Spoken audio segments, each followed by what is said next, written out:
হসপিটালে নিয়ে যাব না কি করব এসব ধারণার মধ্যেই ছিল না।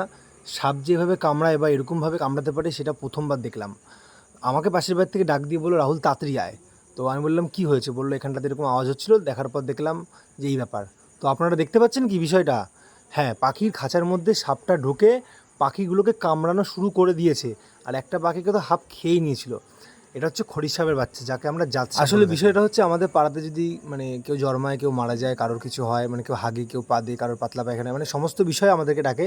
তো সেই জন্য বিষয়গুলো আমরা জানতে পারি এবং আপডেটগুলো আপনাদের দিতে পারি। তো সাপটা কিন্তু খুব একটা ছোটো ছিল না, সাপটা কতটা বড় কি আপনারা দেখতেই পাচ্ছেন। আর মাথার ফাঁড়াটা দেখে জীবন নেওয়া উচিত না বা কারোর জীবনকে নষ্ট করা উচিত না। তো সেই হিসাব করে আমরা অনেক কিছু ভাবনা চিন্তা করলাম। আর যাই হোক, ভয় কিন্তু প্রচুর লাগছিল।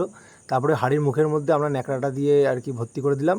আর পাশে দেখতেই পাচ্ছেন আমাদের সঙ্গে রয়েছে কিংকুবরা, সাপড়িয়া, এরা থাকলে পরে আমার কোনো কিছু লাগে না। সাপ কেন, ভূত আসলে আমার কোনো সমস্যা নেই। তো তারপরে আস্তে আস্তে আস্তে আস্তে আস্তে আস্তে আস্তে ভয়ে ভয়ে ভয়ে ভয়ে ভয়ে ভয়ে ভয়ে ভয়ে হাড়িটাকে হাতে করে নিয়ে আমরা যাচ্ছিলাম ব্রিজের কাছে। কারণ আগেই বলেছি আমরা কারোর জীবন নেবো না। তো আমরা ব্রিজের কাছে নিয়ে গিয়ে ওকে ছেড়ে দেবো, এরকম একটা প্ল্যান করছিলাম। তো সেই মুহূর্তে যে সাপটা এইভাবে কামড়ে দেবে সেটা তখনও আমরা কল্পনা করতে পারিনি। তারপরে ভয়ে ভয়ে আমি হাড়িটাকে নিচে রাখলাম। তারপর হাড়িটাকে আস্তে করে ব্রিজে রাখলাম। আমাদের এখানে ব্রিজটা অনেক জঙ্গল, এখানটাতে যদি সাপটা চলে যায় কোনোরকমভাবে আমাদের প্রবলেম হবে না। আর আমি আগেই বলেছি আমি কারোর জীবন নেবো না, আর সাপটাকে মারা উচিত না। তো তারপরে হাড়িটাকে কী করবো, ভয়ে ভয়ে আমি হাড়িটা উল্টে দিয়েছিলাম। আর সাপটা দেখুন স্যাট করে বেরিয়ে গেছে, পুরো অ্যানাকোন্ডা, দেখেছেন? যাক, সাপটা এদিক ওদিক হচ্ছে কী করবে, তবে লাস্টে আমার দিকে আসছিল ওর ভাই ভেবে, কিন্তু আমি তোর ভাই নয়। তারপর আমি বললাম যে ব্রিজের ওদিক দিয়ে চলে যাও, ওদিকে আমার এক্সের বাড়ি, কারণ এক্স আর তুই সমান। তো যাই হোক, এবার আমরা বিষয়টা দেখাচ্ছি কী হয়েছে। তো আমি সাপটা দেখানোর চেষ্টা করবো, কিন্তু সাপটা যাচ্ছিল না। অ্যাকচুয়ালি আমাদের এই ব্রিজে এত নোংরা ফেলে, সেখানে সাপ কেন, সাপের বাবা মা আসলে খুঁজে পাবেন না।